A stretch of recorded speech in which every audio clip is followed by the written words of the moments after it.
Hi, I'm Paul Pachter, President and CEO of Long Island Cares. Welcome back to another episode of Breaking Bread.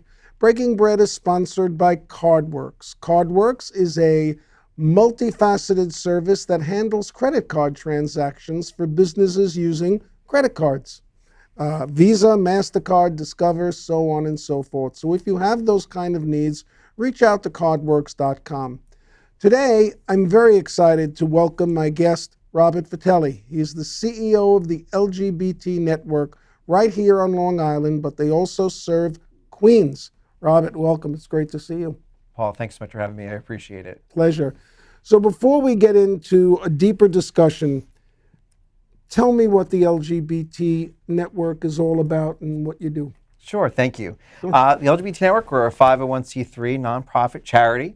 We're a home and we're a voice, not only for the LGBT community, but also for their families and their support systems. And we serve the LGBT community throughout the lifespan, youth, all the way to older adult, everyone in between. We operate 4 community centers. Our largest and headquartered community center is right here in Hauppauge. We're in Bayshore, for Hampton Center in Sag Harbor, and we are in Astoria, Queens, our Queens LGBT Center. All told, how many people does your organization provide support services for? Sure. Directly, we're serving over 5,000 people every single year through our community centers. And then through our education programs, we serve anywhere from 10,000 to 13,000 people a year. And our outreach and community organizing can easily reach over 1 million people every single year. Wow, that's a lot of people. Give me an idea of what some of the programs are that the LGBT Network provides. Sure. Well, it's a couple of different areas of service. Number one, probably the most important thing that we do is providing that safe space in our community centers for a lot of our group programs, whether that's supportive in nature or just social in terms of building community. So we have tailored programs for young people, for folks who are transgender, for LGBT people who are always or often speak Spanish. So those programs delivered exclusively in Spanish. We also have programs for LGBT-headed families because LGBT people with kids face so many challenges in terms of even just their regular socializing in their communities. And then tailored programs also for LGBT older adults, which is a really significant part of what we do. I think many people, when you talk about the LGBTQ plus population, don't necessarily focus in on seniors as part of the group. And I know that at Long Island Cares, we provide emergency food assistance to many people, a diverse population. And in the last few years, it's become more apparent to us that many seniors from the LGBTQ network are isolated in many ways. They need the support.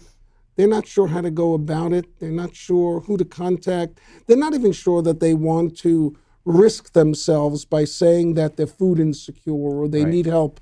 And I would imagine that regardless of age and regardless of where you live, reaching out to your organization is a critical first step in someone being able to become more comfortable with who they are. Can you talk a little bit about that? Yeah. Well, I think one of the challenges is the fact that LGBT older adults do face significant levels of isolation. They're very often rejected from their own families for when they come out. A lot of the older adults we serve came out later in life, and so some of them may have been married to someone of the opposite gender. They might have kids. Sometimes they're even rejected from their own children. Then compounded with the realities of discrimination in the workplace as an openly LGBT person, so it really compromises their ability to have a very high quality of life in their older or golden years. So one of the things that we've actually done is we have our LGBT-friendly affordable senior housing. It's actually on the same property as our Bayshore Community Center. And this provides 72 units of LGBT-friendly affordable senior housing. And we opened it in 21, and it's tremendous. There's a waiting list, and the older adults there love it. And that opportunity to feel safe because they're so unfortunately accustomed to discrimination. Discrimination not only in the workplace, but in their living situation. So for them to be able to have a safe space to live has been really critical. And because of that, then we've really been able to look at and start to really address, like what you started to talk about was like the food insecurity. One of the myths and stereotypes that we deal with about the LGBT community are these myths that every single LGBT person is wealthy and well off. And that's not true. And in fact, at least 25% of LGBT people are living in poverty. And they are more susceptible to food insecurity. And certainly our older adults are at very high risk for food insecurity, definitely. It's interesting that you say that the public's perception, some people in the public, have this perception that people who are part of the LGBT community are wealthy. I think they turn on a program, they read an article about Fire Island and think everyone owns a home with a built-in swimming pool, they're having wild parties. How bad off could they be? Yet, we're living in such a precarious time when it comes to the LGBTQ population. They're being attacked politically, they're being attacked by organized religion, they're being attacked by, white supremacists and, other hate mongers. And I know that in recent years, your work in that space has become even more important and critical. We would think that decades ago, when we heard about the incident, I can't remember his last name now, so shame on me, Matthew, the young guy. Matthew Shepard. That became a rallying cry, certainly for the entertainment industry, who was now starting to, be very vocal about this. And you have, the GLAAD organization and other people. What are you seeing, your organization, and what are you doing? What can you do to respond to this kind of hate that exists in our country right now? Sure. Yeah, I would say that the extremism, the anti-LGBT rhetoric and anti-LGBT extremism is palpable. I would say it's growing. So I think it's our education work as well as our community organizing work. So, this organization started 30 years ago as a youth serving organization. A lot of people know it as Legally or Long Island Gay and Lesbian Youth. And it was all about going into schools to deliver education about the experiences of LGBT people. And that has grown and scaled over the years to really everyone in the community, workplaces, nonprofits, healthcare, in addition to schools. And so I would say that signature work is really what helps to break a lot of the stereotypes and I think bring people into the fold and create a safe space for people to ask questions, get answers, and just break down those barriers. There's so many stereotypes, whether it's about being wealthy, whether it's about being white. In the LGBT community, that LGBT people of color don't even exist. All of those myths and being able to let people know and educate them that the community is extremely diverse and has a variety of needs. In our workplace trainings, we talk about the fact that almost 50% of LGBT people aren't even out at work. And it's a really shocking statistic. 31% of those are afraid to be out because they're afraid of losing connections with their coworkers.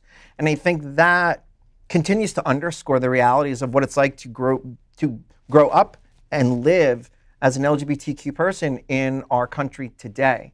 Because that extremism is really what keeps people in the closet. So our role of being able to go into a school in particular, to workplaces, organizations, and be able to support developing and growing a culture where there's less bullying, there's less discrimination, there's less harassment, so that people can feel comfortable enough to actually be out. And it's really vital. In our community organizing work, being able to work in tandem and concert with families and parents and other community members to make sure that there's fair and equitable and inclusive representation in something like a public library board or even school boards, and supporting people who want to make sure that their voices, their perspectives are heard and represented. No, I agree with you.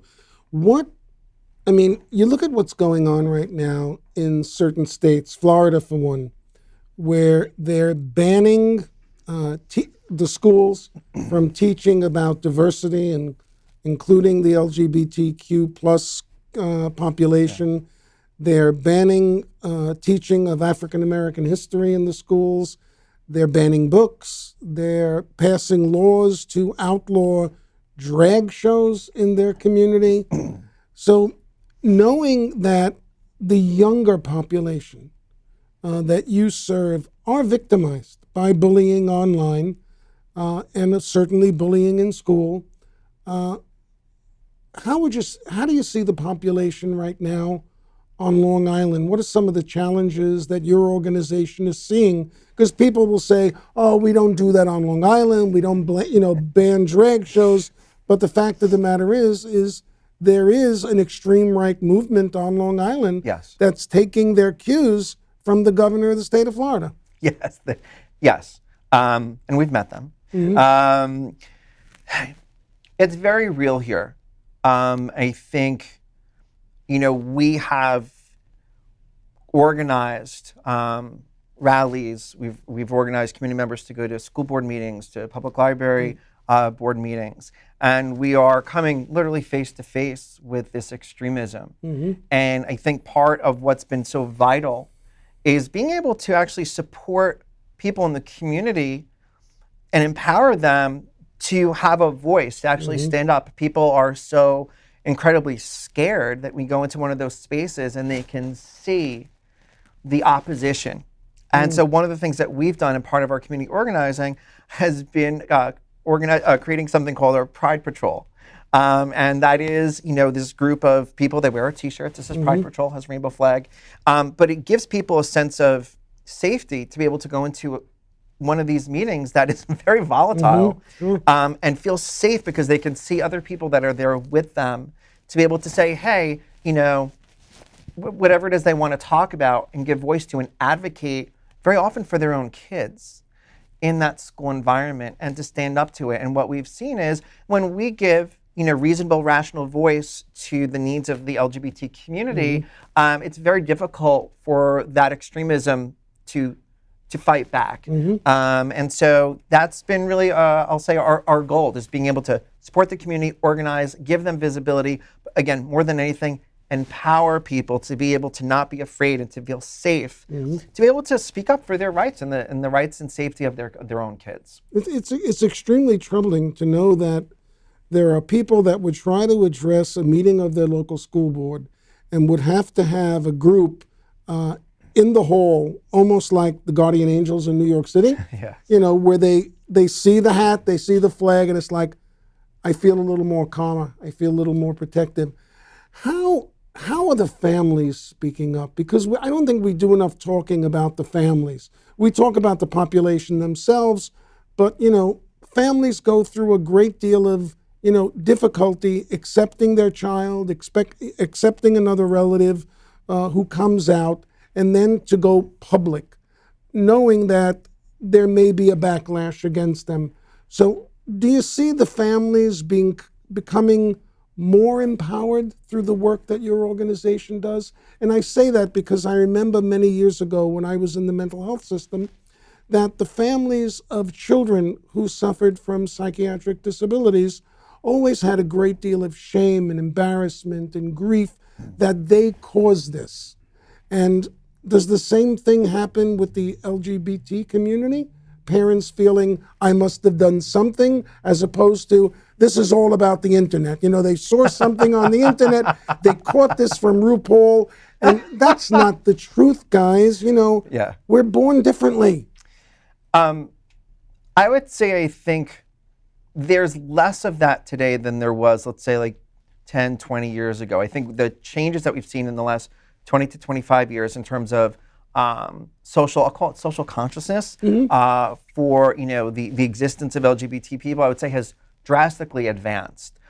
So I think families less so think there's something that they did wrong as opposed to the recognition that there's something that they need to themselves come to terms with. So I would say that's a real advancement. So we have a parent group, and the parent group is so widely used, and it's great because parents really help each other to understand their kid, because they're all there because they want to support their kid, but they just need to figure out how they're going to get to that space because people are, our society, our culture is one that really is anti-LGBT extensively, and we're taught those ways. So bringing those parents together and giving them that space to come to terms with those challenges and work through those challenges has been amazing. And now, we have parents that we offer counseling. They come to counseling with their kid. Now we see parents that bring their kid to our Friday night youth program. That's not something we saw even 10 or 15, especially not 20 years ago. So I would say there's a very, very significant change. I would say Now what we're seeing, talking about families, are the LGBT-headed families. They are experiencing something very different because they're really underestimated and undervalued in terms of their own parenting. We had two dads with their 4 adopted/foster kids at our Families Day this year, and they're talking about their challenges with a local reporter about people saying, well, oh, well, but there's no mom, so that means you can't do this or you can't do that. And so this level of stigma that people in our community continue to face, even though there's been such great advances, is still very palpable and can be very challenging and even demoralizing for a lot of folks. We have about a minute left. You have a very big event coming up shortly, the Pride Parade. Yeah. It's being held in Huntington. Yes. And your Grand Marshal is Roth Matthews, right? Yes. From the E-Television Network and all the red carpet stuff that he does. When is that being held? Sure. What do people need to know, and how can they support you? Thank you.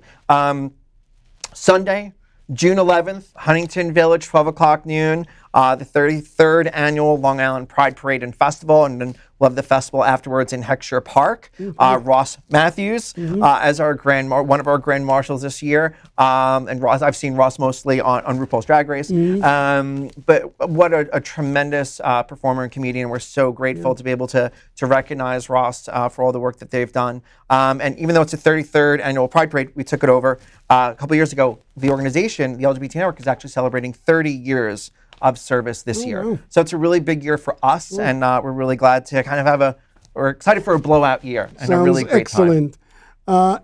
If either the individual who identifies as LGBT or the family wants to utilize your services, get in touch with you, how would they go about it? LGBTnetwork.org. You can reach out for our services or education about being involved with Pride. Anyone that can actually march with the LGBT Network at the Pride Parade. Anything that anyone needs to know, LGBTnetwork.org.